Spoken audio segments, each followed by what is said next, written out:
রাজ্যে পালাবদল হয়েছে, আর তারপরই এলো সুখবর। পশ্চিমবঙ্গের জন্য বিপুল টাকা বরাদ্দ করল কেন্দ্র। আগামী অর্থবর্ষে ভারত সরকার 8,500 কোটি টাকা পশ্চিমবঙ্গের জন্য বরাদ্দ করেছেন। আর এই ঘোষণা করলেন স্বয়ং রাজ্যের মুখ্যমন্ত্রী শুভেন্দু অধিকারী। শুক্রবার নিউ টাউনের বিশ্ব বাংলা কনভেনশন সেন্টারে সাংবাদিক বৈঠক থেকে বড় বার্তা রাজ্যের মুখ্যমন্ত্রী শুভেন্দু অধিকারী। তিনি জানান, কেন্দ্র রাজ্য যৌথভাবে দাঁড় করাবে পশ্চিমবঙ্গকে। নন্দীগ্রামের মতো গুলি না চালিয়েও শিল্প আনা যায়, সেটাই আসবে পশ্চিমবঙ্গে। বাংলার প্রান্তিক মানুষরা 125 দিনের কাজ পাবেন। বিকশিত ভারত জি রামজি এই থেকে আগামী অর্থবর্ষে ভারত সরকার 8,500 কোটি টাকা পশ্চিমবঙ্গের জন্য বরাদ্দ করেছেন।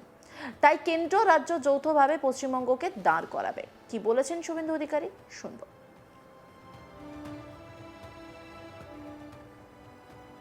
এবং একটা রূপরেখা, যদিও এটা পূর্ণাঙ্গ বাজেট নয়, 22 তারিখে আপনারা বুঝতে পারবেন যে এই সরকার অর্থনীতিকে সামলে নিয়ে পশ্চিমবঙ্গকে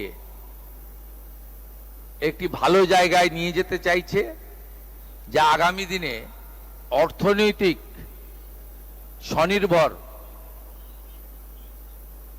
এবং আত্মনির্ভর পশ্চিমবাংলা তৈরি হবে। মাননীয় মোদিজির ভোকাল ফর লোকাল এবং নির্ভরশীলতা নয়, আত্মনির্ভরতা, সেই মন্ত্রেই পশ্চিমবাংলার ডবল ইঞ্জিন বিজেপি সরকার এগিয়ে যাবে। 20 পর্যন্ত মাননীয় মোদিজির নেতৃত্বে ভারত সরকার 40 লক্ষ ইউনিট প্রধানমন্ত্রী আবাস যোজনার বাড়ি 30,000 কোটি টাকা দিয়েছেন। আপনারা অপেক্ষা করুন, দেখতে থাকুন। ডবল ইঞ্জিনের স্বাদ আপনারা ইতিমধ্যে পাচ্ছেন, মাত্র 1 মাস কয়েকটা দিন। এই অর্থবর্ষে, যা 31শে মার্চ 2027 শেষ হবে, তারপরে আপনি নিজেই ডবল ইঞ্জিনের প্রচারক হয়ে যাবেন। আমাদের আর প্রচার করার দরকার হবে না। এক্ষেত্রেও আপনি যদি কয়েকটা উদাহরণ আমার কাছে চান, উদাহরণ 1,43,00,000 পরিবারকে আয়ুষ্মান ভারতে যুক্ত করা।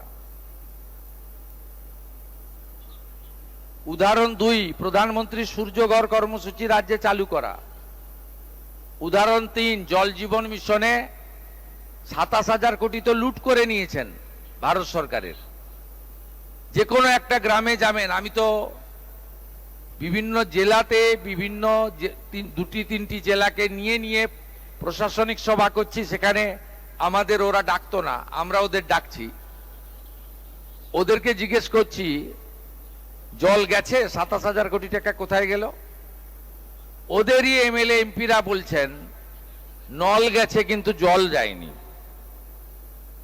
আমরা 39,000 কোটি টাকার এগ্রিমেন্ট করেছি আগামী অর্থবর্ষে। শুধু তাই নয়, মানরেগা এই মাসে শেষ হয়ে যাবে, আপনারা জানেন। এটা তো আগামী 20 দিনের জন্য। আমরা 2 দিন আগে চালু করেছি। 700 কোটি টাকা ভারত সরকার আমাদের ট্রান্সফার করে দিয়েছে, স্যাংশন লেটার আমার হাতে দিয়েছে। আমি মাননীয় মন্ত্রী দিলীপ ঘোষের হাতে সেই স্যাংশন লেটার দিয়ে দিয়েছি। রাস্তা দখল করে হকারি নয়, সাফ জানালেন মুখ্যমন্ত্রী শুভেন্দু অধিকারী। মুখ্যমন্ত্রী সাফ জানিয়ে দেন, ফুটপাত দিয়ে হাঁটার অধিকার জনগণের রয়েছে, সেটি জবরদখলের অধিকার কারণেই। যেখানে সরকারের খালি জায়গা আছে, যেখানে জনগণের প্রয়োজন নেই, সেখানে বৈধ অবৈধভাবে যদি বসে থাকেন, মানবিকভাবে দেখব। কলকাতার বড় বড় চওড়া রাস্তা, ফুটপাত কারো হাতে দেওয়ার অধিকার কেউ আমায় দেয়নি। আমি জনগণের প্রতি দায়বদ্ধ। জনগণের স্বার্থ যেখানে জড়িত, সেখানে অগ্রাধিকার পাবে। মুষ্টিমেয় কোনো ব্যক্তি বা গোষ্ঠী অগ্রাধিকার পাবে না। যেখানে খালি উদ্বৃত্ত জায়গা আছে, সেটা দেখা হবে। হকারদের উদ্দেশ্যে মুখ্যমন্ত্রী বলেন, আপনারা প্রাথমিকভাবে সরে যান, ধীরে ধীরে সরকারি স্কিম আনা হবে হকারদের জন্য। কেন্দ্রের শ্রম স্কিম রয়েছে, সেই সুযোগ মিলবে। নিউ মার্কেট, রাজাবাজার, খিদিরপুর, মেটিয়া বুরুজে যা ইচ্ছে তাই করবেন, এটা চলতে পারে না। কি বলছেন তিনি, শুনব। প্রথম প্রশ্নের উত্তর দিই। ফুটপাত দিয়ে হাঁটার অধিকার জনগণের রয়েছে। সেই ফুটপাতকে জবরদখল করার অধিকার কারণ নেই। যেখানে সরকারের ভ্যাকেট ল্যান্ড রয়েছে, যেখানে জনগণের প্রয়োজন নেই, সেখানে বৈধ অবৈধ যদি বসে থাকেন, মানবিকভাবে দেখব।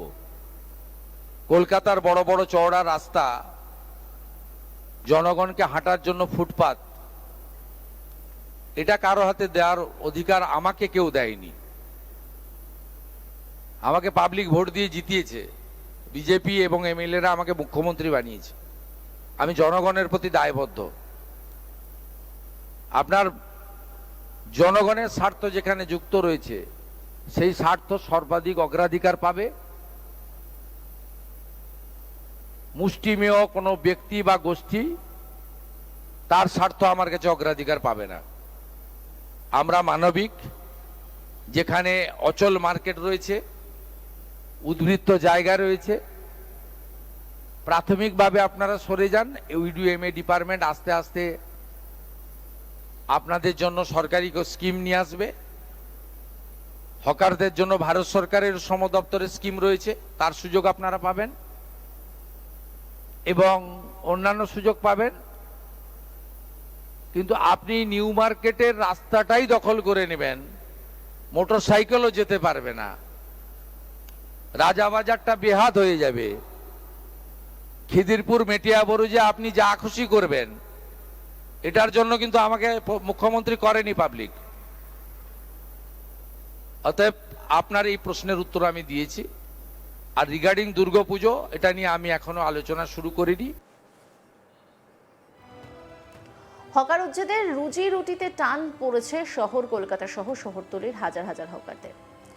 বুলডোজারে ভাঙা হয়েছে রাস্তার পাশের দোকান, বাদ যায়নি স্টেশন প্ল্যাটফর্মের দোকানগুলি। হকার উচ্ছেদ নিয়ে সমালোচনার মুখেও পড়তে হয়েছে নয়া বিজেপি সরকারকে।